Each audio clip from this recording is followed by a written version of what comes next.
ہم بات کریں گے 19 جولائی 1947 کی. 13 جولائی 1931 کے 1.5 عشرے کے بعد یہ تقریباً 1.5 عشرے کے بعد یہ جو 19 جولائی 1947 کی قرارداد ہے یہ آبی گزر سری نگر میں منظور کی جاتی ہے. اور ایک ریاست، اس کی اسمبلی کے اکثریتی ارکان، مسلم ارکان، وہ اپنی رائے دیتے ہیں اور رائے کا اظہار کرتے ہیں قرارداد کی صورت میں. لیکن جمہوری دنیا کی قدروں کو ماننے والے لوگ شاید اس چیز کو نہیں سمجھ پائیں گے کہ انہوں نے ایک ایسے جمہوری اصول کو پامال کرتے ہوئے اس کو نہیں مانا. حالانکہ اگر دیکھا جائے تو یہ 19 جولائی 1947 کی قرارداد، اس کے قطع نظر کہ انہوں نے الحاق پاکستان کا فیصلہ کیا یا کچھ اور، یہ اس کو الگ ہم رکھتے ہیں، لیکن بہرحال یہ ایک عوامی امنگوں کے مطابق ایک رائے تھی اور مروجہ اصولوں کے مطابق تھی. وہاں کی اسمبلی کی رائے تھی جس کی قدر کی جانی چاہیے تھی، لیکن وہ قدر نہیں ہوئی. اس پہ ہم بات کریں گے جناب فاروق رحمانی صاحب سے. رحمانی صاحب، 19 جولائی 1947 آپ سے بہتر کون جان سکتا ہے؟ آپ اس ساری تحریک کے ایک گواہ ہیں اور ایک صحافی کی حیثیت سے بھی آپ نے اس ساری تحریک کو دیکھا ہے، ایک سیاسی رہنما کی حیثیت سے بھی دیکھا ہے، اور آپ اس سارے پس منظر سے واقع میں ہمارے ناظرین کو آگاہ کیجیے. دیکھیے، 19 جولائی 1947 کا دن ہے، تو اس وقت ایک نئی صورتحال پیدا ہوئی ہے. وہ یہ ہے کہ برٹش انڈیا تقسیم ہونے جا رہا ہے. برٹش انڈیا سے برٹش جو ہے انگریز وہ واپس جانا چاہتے ہیں، اور یہ طے ہو گیا ہے کہ ہندوستان کو تقسیم کیا جائے گا. مسلم لیگ کی ڈیمانڈ ہے کہ برٹش انڈیا کو تقسیم کرو انٹو کچھ حصہ مسلمانوں کا اور باقی تقسیمی ہند کا فارمولا. تو یہ مسلم لیگ کا ہے، ہمیں پاکستان دے دو علیحدہ. تو لیکن یہ ہندوستان یہ نہیں مانتا ہے، ہندو نہیں مانتے، کانگریس نہیں مانتے. بلاخر انہوں نے تو مان لیا، لیکن ایک سینیریو بن گیا ہے پورے ہندوستان میں. لیکن جموں کشمیر میں اس میں نہیں آتا تھا، کیونکہ جموں کشمیر ایک پرنسلی اسٹیٹ تھی الگ برٹش انڈیا سے. برٹش انڈیا کا مکمل کنٹرول اس پر نہیں تھا.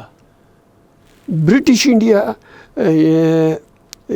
تاج برطانیہ کو تو تسلیم کرنا تھا کشمیر کی حکومت کو، لیکن یہ وہ آٹونامس تھی اندرونی طور پر، داخلی طور پر. برٹش انڈیا الگ تھا اس کے ڈومین سے. تو اب یہ تقسیم کرنا ہے برٹش انڈیا کو. تو اس کا یہ ہوا کہ مسلم لیگ کی تحریک نہیں چل رہی تھی جموں کشمیر میں، یہ باقی ہندوستان میں چل رہی تھی، بلکہ بہت سے علاقوں میں نہیں چل رہی تھی.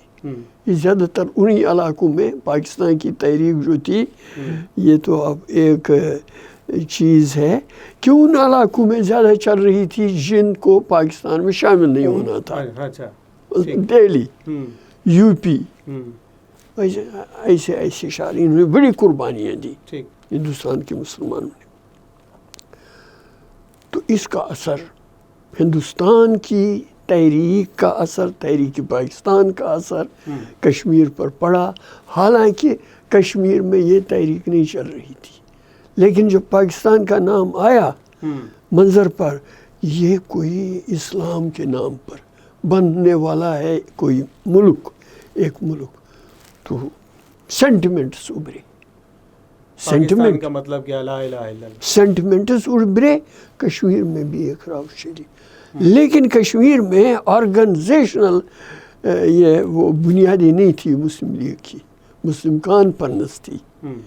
مسلم کانفرنس نیشنل کانفرنس کے مقابلے میں منظم نہیں تھی. یہ ایک سچائی ہے کہ نیشنل کانفرنس بہت زیادہ منظم تھی پوری. اس کے مقابلے میں مسلم کانفرنس اتنی منظم طاقت نہیں تھی. اچھا لیکن عوام میں پاکستان کی تحریک چلی سینٹیمنٹ میں، سینٹیمنٹ تھا. نیشنل کانفرنس کا رجحان جو بنا تھا وہ کانگریس کی طرف ہوا تھا، جبکہ مسلم کانفرنس جو تھی، جو کچھ تھا مسلم، ان کا رجحان تھا اس کی طرف، مسلم لیگ کی طرف، ہندوستان میں، پاکستان کی طرف. لیکن اس کے لیے کوئی راستہ نہیں تھا کہ ان خیالات کا اظہار کیا جائے. اب بھی پاکستان بنا نہیں تھا، وہ تو 14 اگست کو بنا، یہ تو 19 جولائی کو، 19 جولائی کو حالات جب انہوں نے دیکھے تو وہاں کوئی اسمبلی نہیں ہوئی، کوئی اسمبلی، بلکہ مسلم کانفرنس کے کارکنوں کا ایک اجلاس ہوا. اس سے ارکان اسمبلی تو بہرحال تھے ان کے زیادہ، مسلم کانفرنس کے ارکان اسمبلی تو بہرحال زیادہ تھے، لیکن یہ اسمبلی میں نہیں ہوا. نہیں، یہ تو آبی گزر میں ہوا نا، آبی گزر میں اپنے گھر پر سردار ابراہیم خان کو یہ کریڈٹ جاتا ہے، انہوں نے میٹنگ بلائی، اس میں کچھ مسلم کانفرنس کے شامل ہو گئے، اور ارکان اسمبلی بھی تھے اس میں وہ بھی تھے کچھ. تو یہ اس پر اب یہ ڈفرینسز ہیں بہت، کتنے تھے، کیا تھے، سب تھے. یہ انہوں نے لکھی ہے کتاب سردار ابراہیم خان صاحب کی، وہ پڑھیں آپ، اس میں یہ سب کچھ لکھا ہوا ہے، کیونکہ وہی اتھارٹی ہے اس پر.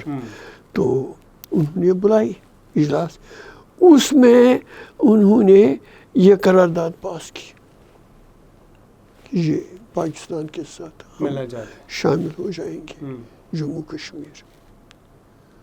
تو لیکن ابھی پاکستان وجود میں نہیں آیا تھا، لہذا اس لحاظ سے اس کو پاکستان بننے سے پہلے جموں کشمیر نے، کہ مسلم کانفرنس نے فیصلہ کیا کہ وہ یہ پاکستان میں شامل ہو جائیں گے جب پاکستان بن جائے گا. اس کے بعد 1 مہینے کے بعد پاکستان کا اعلان ہوا وغیرہ.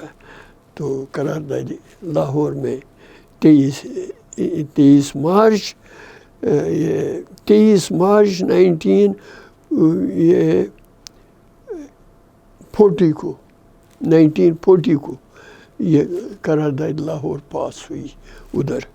تو ادھر یہ 19 لیکن یہ 47 میں 19 جولائی کو، 19 جولائی کو، اور 47 14 اگست کو پاکستان کا اعلان ہو گیا. تو اس کا مطلب یہ ہے کہ 19 جولائی جو ہے اس کی سگنیفیکنس جو ہے وہ بڑی اہم، وہ سگنیفیکنس ہے ہسٹوریکل، کہ یہ اس سینٹیمنٹ کو یہ انہوں نے ریفلیکٹ کیا، جو سینٹیمنٹ دبا ہوا تھا مہاراجہ کے خوف سے اور ظلم و ستم کی وجہ سے، جس کو وہ یہ اظہار نہیں کر سکتے تھے.